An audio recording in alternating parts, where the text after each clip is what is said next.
Hello, hello, hello, and welcome to Relationship Rhetoric. I'm your host, Unapologetically Angela.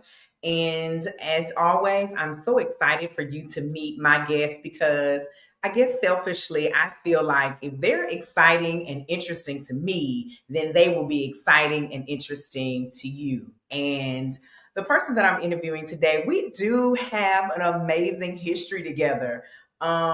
We have performed together, we have hosted shows together, we have just sat up and hugged. We have just sat up and laughed. And what I love about Kevin is the fact that he reminds me so much of a superhero. He has this normal life where he does his normal job, and then he jumps into the phone booth and turns into this amazing character that is like the total opposite of what his 9 to 5 is. And I love that about him because he's shamelessly both of those personalities. And a lot of us have a tendency to not want to have those worlds merge, want to make sure that no one knows who their alter ego is or whatever. But Kevin, Papa Chubb, does not care. Wherever you meet him, you don't know if he's going to have on neon thighs, a cowboy hat, or a polo and a button up. So I am interested in just knowing his backstory, and we're going to be celebrating with him on this upcoming week. So I thought this would be a great way to kick off his birthday celebration. So, ladies and gentlemen, some of you know him as Kevin Tucker. The world knows him as Papa Chubb. He is one of Memphis's own. Let's meet my friend. Hi. Thank you for such a gracious and loving introduction. Yes, I meant every word. Uh, So we have talked before, but because we are at such a wonderful place in your life, I really want, and you know what I've also noticed, I've been following you and I saw pictures of you and your father and your family. Was somebody celebrating something recently here? uh, Was it well, Father's Day? I think it was Father's Day. okay, yeah, those were memories. Yeah.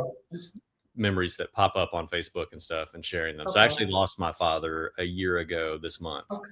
So Okay. I've Oh been, wow. yeah. Listen, I understand that. I lost my father about 5 years ago. So, but the fact that you have wonderful memories, and I think that's the first time I've ever paid attention to an actual family memory of yours. Oh, okay. Yeah, I do have, you know, I didn't spring forth from, Listen, I don't know now. I have a completely human and very normal background. But Uh-huh. my father's name, we called him Pop, Okay. which no real relation. However, with my stage name being Papa Chubb, because my stage name is actually, I don't know if we're supposed to get all into all this already, or if I'm, Sure, sure, sure. but when I started doing burlesque, we're trying to come up with a name, and Papa Chubb is a wait, is this what all can I say on this thing? You Am I can say whatever you like. This is an adult show. okay? Well, Papa Chubb is a euphemism for getting an erection. So Correct. I was like, oh my God, Papa. I was going back and forth with Lady Dumois, who's going to be in my show. She's the one who got me into burlesque, and I'm sure we'll get into this. Hopefully, we'll get into it, the origin story. But we're going back and forth on text, and I was like, Papa Chubb, and I sent that, and there was this pause, and then I was like, that's got to be it. And then she responded back either with a "that's it" or a "ha ha ha" or something. So Yeah. later on, I realized, oh, my dad's name, we call him Pop. So when people see me in public and they call me Papa, I love it when they call me Big Papa. Uh, but it's just kind of like, because I don't have kids, but Yeah. it's kind of like like I have a cool nickname like my dad did. Because Yeah. everybody called, not everybody, but like everyone in our family, like his nephews and nieces, they called him Pop. He was just known as Pop to Okay. those very close to him. So Okay. Okay. Well, that's a beautiful segue into, you know, let's talk about before you started because I think we call it boylesque, or is it? And yes. we Okay, that's what I thought. So where were you before you even got introduced to this? Where did you always have a desire to push your creativity to do this? Yeah, I always had a creative drive um, since I was a child, drawing, writing, uh, living in an imaginary world, preferring to be an imaginary world. But just, all of my heroes have always been people that have devoted their life to creating things like directors, David Lynch, um, Stanley Kubrick, and also musicians, people who, David Bowie would be a good example, Leonard Cohen, The Cure. These are some of my influences that all kind of come in Yeah. and then come out in what I do more or less into boylesque. I don't know. But what's cool about boylesque is that, well, and in addition to that, I've always kind of been very kinky, sexual, Yeah. but also very not necessarily asexual, but just not very lucky in love. So just kind of like by myself, but have always had like this very rich, kinky inner fantasy life, right? Okay. So what burlesque does is gives me like the perfect platform to bring all of that together, right? So like I can make props, I can come up with I don't make costumes. I'm not a seamstress or anything, but I use coquetryclothing.com, which I think is an Olive Branch, or I think that's where they are.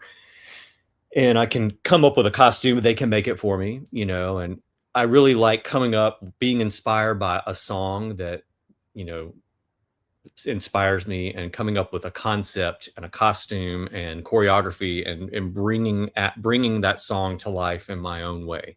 So Okay.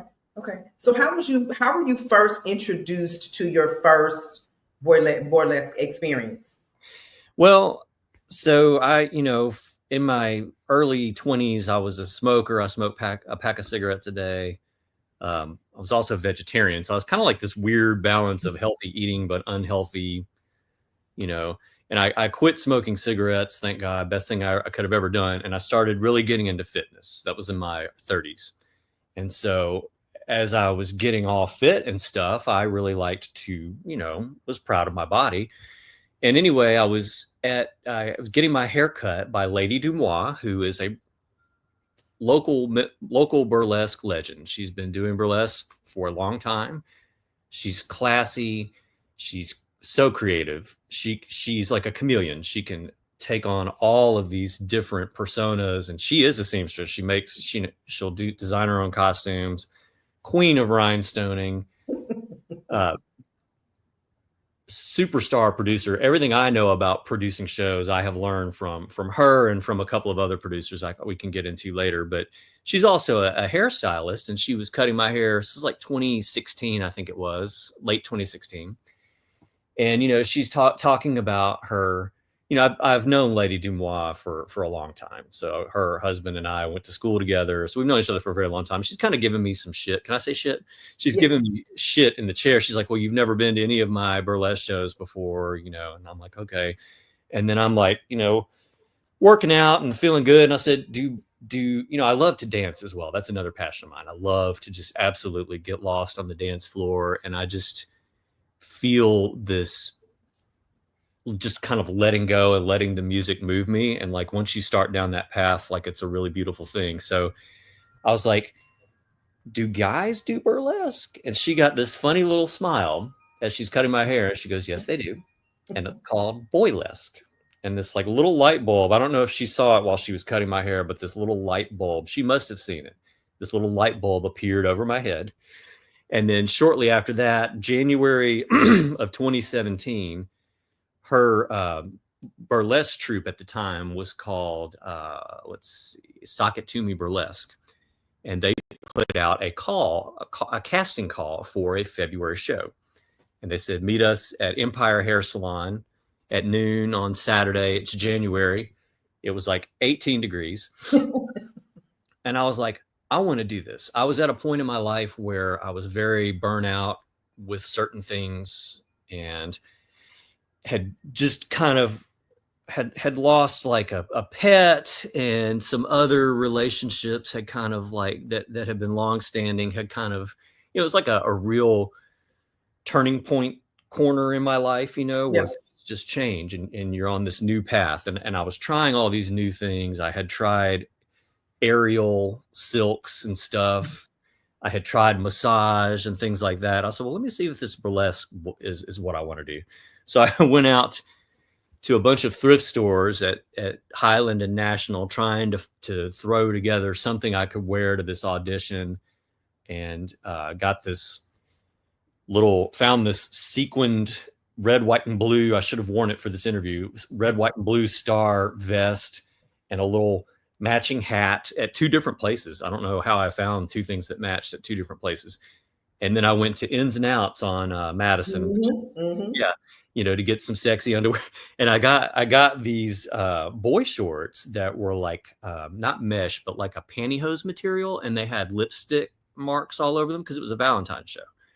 But they were see-through. They were sheer, I guess is the word. So that was what I wore for the audition. So we're at Empire Hair Salon. It was like 18 degrees that day. They didn't have the heat on in there, I don't think. And, a bunch of us, people I don't know, are just standing around half naked, waiting our turn. And when it's my turn, I go in there, and, here's Lady Dumois and Chloe Dubois, which was the other half of Sock It To Me Burlesque. And then the owner of Empire Hair Salon, Becky. And they've got their clipboards. And I had just picked Let's Dance by David Bowie because I just needed something really powerful, something I really knew and could connect with, and just kind of, not have to think too much about, and came up with some choreo a couple of days before the thing. And I remember at one point, I was kind of winging it at some point because songs are always a little longer than you think they're going to be. It doesn't come as naturally as you think it will. And so I'm standing in front of, I'm going from each of the three judges trying to work the crowd, and I'm thrusting my crotch in front of Chloe Dubois, and she's got her glasses on and her clipboard, and she's just like, That's something I'll never forget. But did I get the job? Yes and no. They said, we want you, but we want you to, it's your first show, so we want you to be a stage hunk. So I was kind of a stage kitten. And if I'm going on too long, let me know. But anyway, we get there for the show, and I'm wearing my see-through boy shorts that I auditioned in, and we're backstage. So this was at Rock House Live in Raleigh. That was the big time back in 2017. That was the big place to perform at. And the dressing room was the manager's office. There was like 12 of us back there getting dressed next to this, liquor shelf, and this bathroom that by the end of the night looked like a unicorn had exploded in there, full of glitter. And, the show starts in like 20 minutes, and Lady Dumois comes in, and she looks at me and she goes, you cannot wear those on stage. And I'm like, these are what I auditioned in. And she's like, they are see-through. You cannot wear them. I can see your junk. And I was like, well, let me see what Chloe Dubois. She goes, no, you cannot wear them. So there was another performer, Twin Peaks, Twenpeeks. This was her first show. She and I met at the audition, and she just happened to have a pair of nude panties with her that I could wear. I'm so glad she did, because I don't know what I would have done. So I had to cram, and these are women's panties, so I'm having to cram myself into these nude panties, then put the see-through shorts back on. And so that was, So and you wore that all night. All night. And it didn't, somehow kept it together. But I learned a very valuable lesson. Don't piss off Lady Dumois. Get costume approval before. And maybe have a backup costume just in case something. Okay. And at that time, I was not Papa Chubb. I didn't have a name, so they called me Tricky Dick. So my first stage appearance was Tricky Dick. But I became Papa Chubb in time for the next show, which was that July. And I actually got to co-host that show. Wasn't allowed to perform until October of 2017. I got to make my debut, but I also got to host. So I got a lot of experience hosting and performing, which I really, in my opinion, that's my favorite thing to do, is to produce a show where I'm the host and I get to perform, but then I also get to showcase all my beautiful friends. So. So what or when was the first show that you produced? My first show was supposed to have been in, let's see, March 2020, which if we all can think about that date, we can probably figure out what happened. So it was called Papa Chubb's Life Celebration Show. And it was this huge to do. It was going to be at High Tone when they were across the street from Black Lives. Mm-hmm. And about a week before the show, everything shut down because of COVID. Right. That was a very harsh reality for me, but I didn't give up. So my actual first show to come to fruition was in July 2022, and that was called Channel Chubb, and it was worth the wait because Black Lodge had a lot of amenities that really made that show special. They had like the giant screen, and we had videos going on that synced with whatever the act was, and we had a bunch of group numbers, kind of like what my upcoming show will be like. So that was the first show. It was July 2022, and it was called Channel Chubb, and it was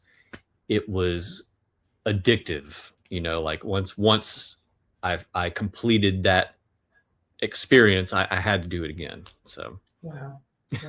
So what do you do? Because I know it happens because it has happened to me. So is there ever a point where you're burnt out or you feel like, okay, I'm empty, I need a moment to recalibrate?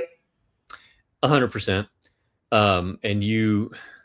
It really comes down to how I react when someone suggests something. Like if someone's like, I'm doing a show in a couple of weeks and it's this theme, and if within me I recoil, then I'm like, you know what, I'm going to say no, because as fun as it is, there's a lot of, there's stress and there's obligation and, things you have to say no to if you're going to say yes to this. That's very true. That's very true.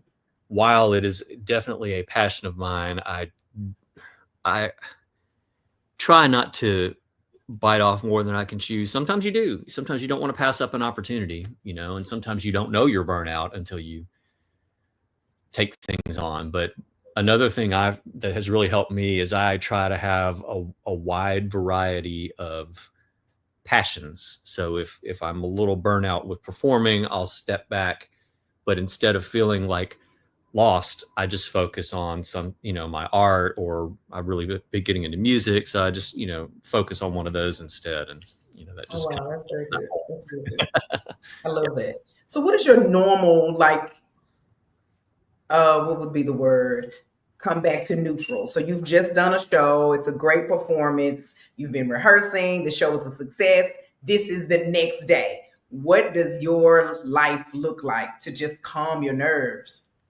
Well, usually I'm on cloud nine, and whether it's a show I'm producing, or really if it's a show that I'm just performing in, when I'm leaving the venue and coming back home, I always listen to the songs that I performed on the drive back, and I relive the moment of the performance. And I'll usually do that again a couple of more times over the next couple of days. And I'm still kind of on that post-show bliss for a couple of days, especially if it's a show I've produced. The next couple of days, I'm filled with emotion. I'm filled with gratitude for my fellow performers. And the bond that we have to come together and do what we love, which brings us joy. And then the people that come to support it gives them joy. And it just kind of creates this self-perpetuating thing, right? Like they love it, so you're excited, you want to do it again.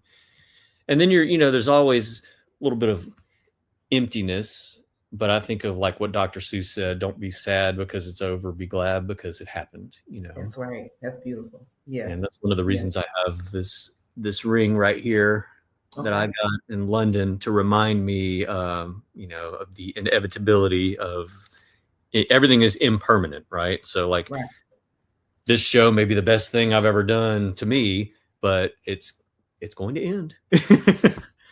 And you might as well accept it. Yeah. And as soon as you accept it, it's actually, you realize that then you can appreciate it, the experience for what it is.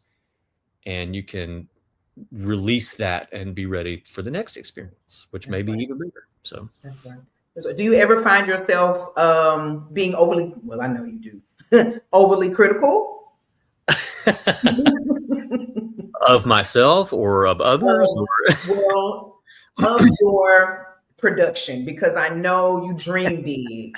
And so, are there times when you are winding down after a show that you're going through, ooh, this could have been better, this, that, or other? you know, sometimes. I mean, sometimes things happen where I'm like, oh my god, that. Like, I'll give you an example without naming any names, but we did I did an amazing show called Holiday on the Moon. It was I just was like, I want to do a Christmas space show, and that was all I had. Didn't know what it was going to be about. Well, then it kind of turned into, okay, one of the characters is going to be a robot, and then we developed, we had a plot, we had a whole script for the show. So like, it wasn't just a burlesque show, it actually told a very comedic story. It was really corny. It was a lot of fun. We had a lot of sound cues, and anyway, we have a lot of singing in my shows. I love to sing, and a lot of the people I get in my shows love to sing. And so, when you're at a burlesque show, you want the music to be loud. It's a party. It's sexy. But when someone's singing, you don't want the music at that same volume, because then they're straining to be heard. So, I try to get with the sound guy and let them know when somebody's singing, let's keep the volume down. So anyway, I got to the venue early, got with the sound guy. I've been working closely with him because we had a very complicated show. And, so I'm trying to communicate with the sound guy as much as possible going in, so that they're not overwhelmed with what I want. I want them to, be aligned with my vision, and make sure I'm not overwhelming them, and that they can accomplish it. So we get the volume all set. Okay. So then I'm feeling good. We go backstage. The show is about to start. It's a duet, right? So I'm on one side with my mic, and Lee fucking Chase, who is the other person in the opening number. He's dressed up as a robot. He's Lee 3PO, and he's going to be making an appearance in my upcoming show. Anyway, we're both backstage. We both got our mics. Well, somebody runs back there, a member of the venue, grabs the mic. I'm like, what the hell is going on? And Lee 3PO's like, Lee 3PO's in this robot costume. He's like, and like, we literally have 30 seconds before we're about to take the stage. And this guy gets on the mic, oh, whoever's driving a white Toyota Tercel. So, but he gives the mic back in time. But then when we come out, and, Lee 3PO sang the opening verse, nailed it. Then it comes time for me to sing, and I can't hear myself.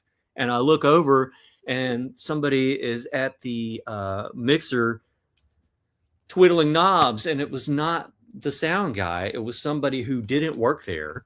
Oh.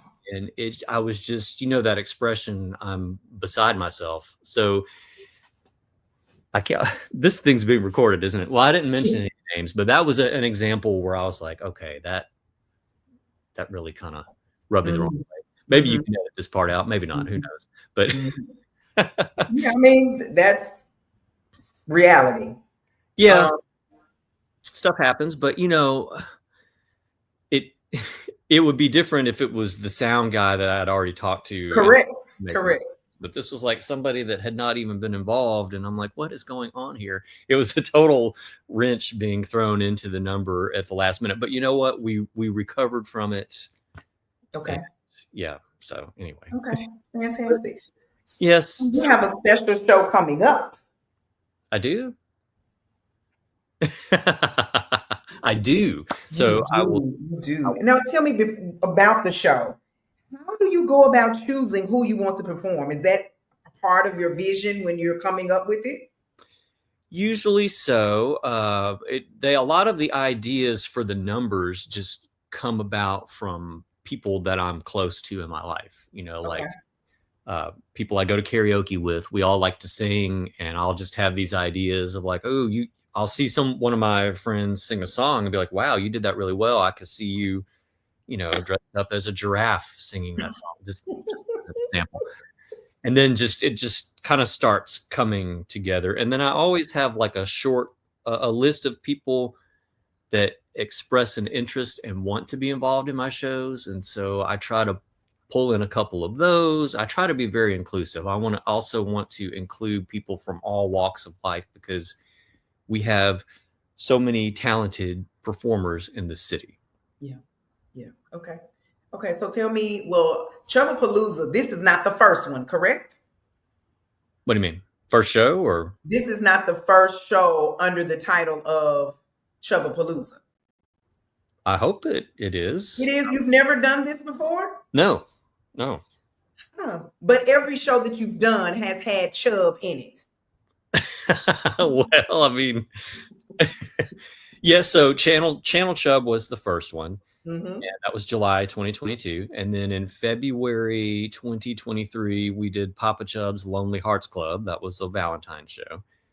And then we did Rub-a-Dub-Dub with Papa Chubb, which had a little bathtub theme. That was a really fun one, because the reason that came about is I was going to do a birthday show in 2023, and it was going to be called Papa Chubb's Birthday Suit. And the idea was I wanted to the promo poster for it to be me in a bathtub. And so that ended up there was some issues with the venue, and that show got scrapped. And so I was actually, when that happened, I was kind of down and out, and I didn't want to do any more shows. But my good friend, Bob Greenfield, AKA Alley Cat, was like, man, you got to do it. You know, it's so good for people, and you love it, and we love it, and you're so good at it, and we love doing it. So he kind of rekindled the desire. So I went to a different venue, and I wanted to keep the bathtub theme. So we turned it into Rub-a-Dub-Dub with Papa Chubb. And I just asked all the performers, I said, get me a promo pic of you in a bathtub. Oh, that's dope. Like literally 5 minutes after posting that in the group chat, one of my great friends, super talented superstar, Hoop Rebel. So I said, I need a picture of you guys, each of you in a bathtub. Immediately, Hoop Rebel sends a photo of herself in a clawfoot bathtub on a beach. Will this work? She said, will this work? I said, you're goddamn right.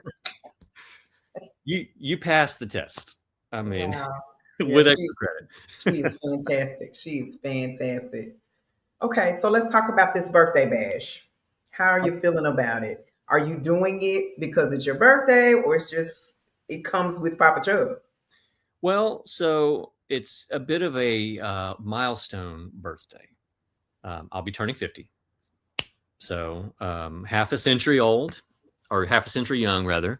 So I said, well, what better way to celebrate a milestone birthday than with my beautiful, talented friends doing what we love, doing what I love, doing what they love.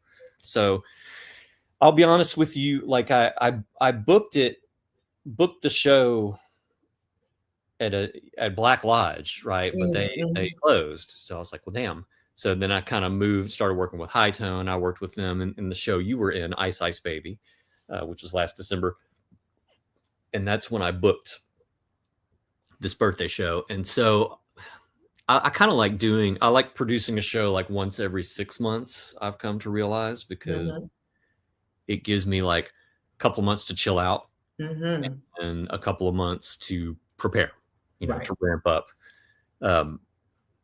But I wasn't excited about this one at first. I was like, oh, I guess because it was during, winter is kind of a depressing time for me. So I would say like 6 months ago, after the holiday show, Ice Ice Baby, when the excitement of that wore off, it was just kind of like, what have I got myself into? Do I really want to do this? Yeah. By interacting with the people I had picked and had been talking about, and in particular, really working on the logo for the show. I'm very pleased with that, how that turned out. But that just started getting me excited. And of course, now I'm just absolutely energized. And I'm sure people that are involved with it are like, okay, dude, calm down. We have rehearsals, which I hope I'm not being too overbearing with that, but we got some kind of grand, as you said, grand ideas for the show. I don't think it's too over the top, but we have a couple of group numbers, and we have like a couple of skits and some really creative stuff, I would say. Yeah, yeah, yeah. And I think what people don't understand is doing shows like this, it allows you to be uber creative, especially when you have a cast of people who can see your vision and help bring it to life. It's a dopamine rush. It's it's the closest I can get right now to achieving what my heroes achieve. Like Yeah. somebody who spends 2.5 years putting together a movie and then they release it and you have this entire experience and it's like, wow, I love how much thought and care they put into this experience from beginning to end. That's kind of how I treat my shows. I mean, sometimes I'll let go of the reins a little and okay, this will be just kind of a free for all show, but there's still always something where I'm like, all right, for this number, I really think we need to do this. And I like you mentioned something, I forget exactly how you phrased it, but it couldn't come into fruition without other people being willing to be a part of it. And Hmm. that's really what touches me. And that's kind of what sinks in afterwards. I'm like, oh my God, I'm so blessed to have people that were willing to put up with, all the things I asked of them and then to just knock it out of the park. And a lot of times they will see it from a different perspective and make a suggestion that like makes it better, so it's kind of like it starts off up here and then as you're bringing it out, it turns into something else and you kind of have to, it's like water skiing, you have to ride along with it, Yeah. stay on top of it at the same time, and you have to be willing to admit when you're wrong or when something isn't going to work, and then also sometimes you get some suggestions that's like, no, I don't think that's going to work. So Nice. So if someone is interested in coming to the birthday party, where would they find tickets? How could they get tickets? okay, so social media, it's a necessary evil nowadays. Yeah. So if you go to Instagram, I am Chubb Papa on Instagram. CHUBBPAPA is the handle, but Papa Chubb is the name. If you go to my profile, you will find the ticket link in my bio. Also, if you're on Facebook, you can go to High Tones page and Mhm. find the event. You can also search. I guarantee if you go to Facebook and type in all caps Chubbapalooza, CHUBBAPALOOZA, hopefully only one thing will come up, and it will be that event page on High Tones event page, and you can get the tickets there. So Okay. Okay. Okay. you can also get tickets at the door. Oh, you can get tickets at the door. Okay. Yes. Are the tickets the same price at the door? Are they more at the door? You know what? I hate to say this, but they're probably a little less at the door because there's not the online processing fee. So Ah. Mm. yeah. Mm-hmm. Mm-hmm. Okay. All right. So as long as that is an option, is there anything else that people need to know when attending? Well, the doors open at 7. Okay.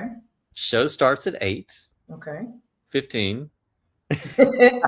Believe him, 8:15-ish. Hey, if it starts at 8:15, we will be lucky.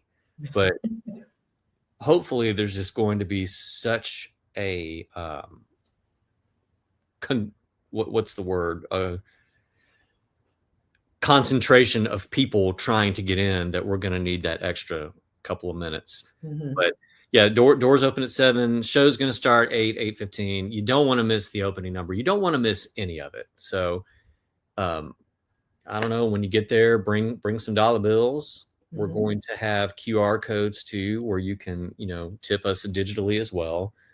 And I believe High Tone has food and they've got drinks. And I just say, be prepared for the show of the century. It's going to be Yeah. absolutely spectacular.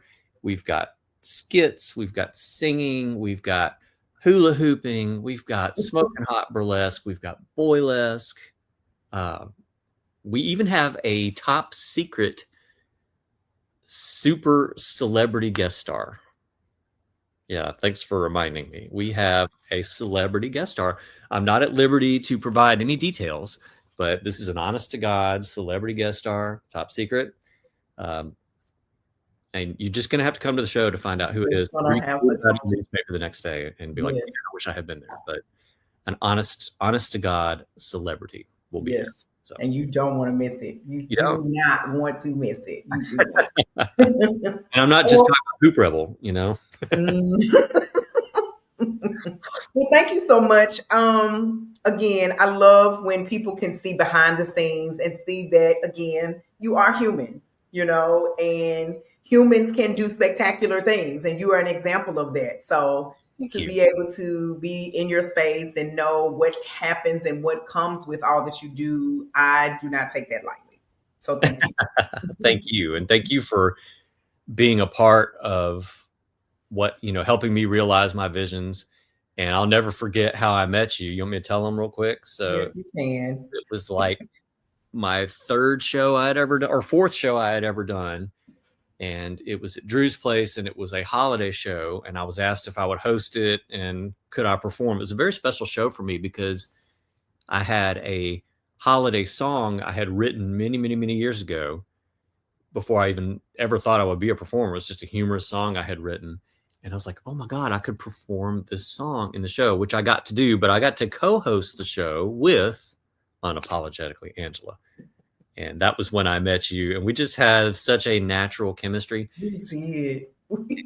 I remember I had this idea. I said, I'm going to make a costume out of wrapping paper and walk out in it and have Unapologetically Angela unwrap me on stage, which that was how we opened the show. That is how we opened. And mind you, guys, we had just met. And so That from night, there, we really started hosting shows around the city together. It was really, it was natural. It was beautiful. It was beautiful. So and I've learned a lot from you. Talk about a natural host, like the shows that I have been to, whatever that space was across from me. 1524. Yeah, those were just so underground, but so cozy and just fun. I don't know. You're just such a personable and I don't know what the word I'm thinking of. Just such a friendly and my vocabulary is failing me, but likable. I don't know. Just feel very comfortable when you're up there on stage, and you're just in your element. And so I'm happy to have you helping me host Chubbapalooza. So yeah, I'm looking forward to it always because we never know. We never know, but the energy is always good. So I'm excited about it. I really am.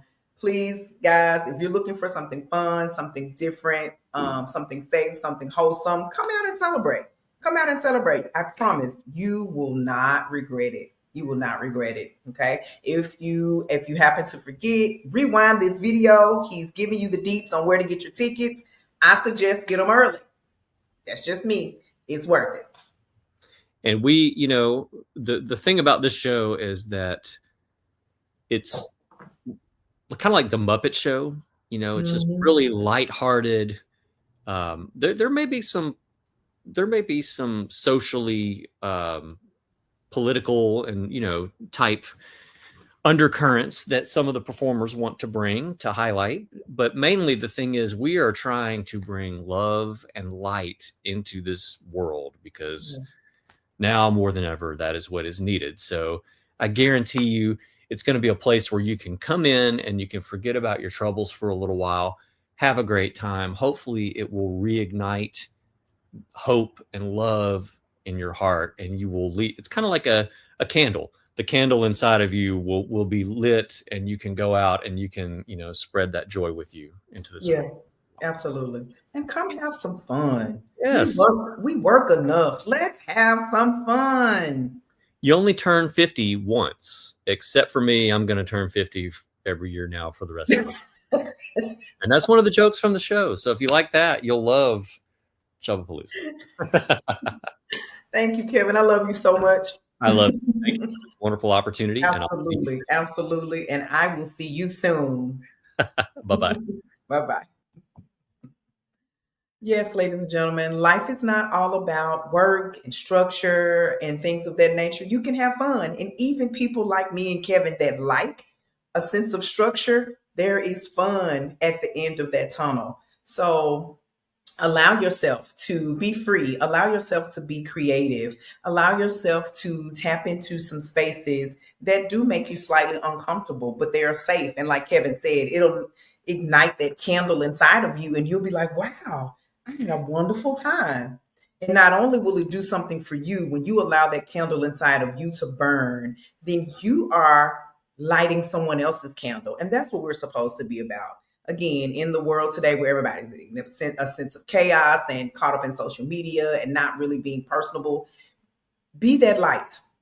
Find what sets you on fire so that you can be that igniting flame for someone else. I hope you enjoyed the show. I hope that it was inspiring, because it was always inspiring to me. And I hope to see you at Chubbapalooza. Have a great week, and I hope to see you soon.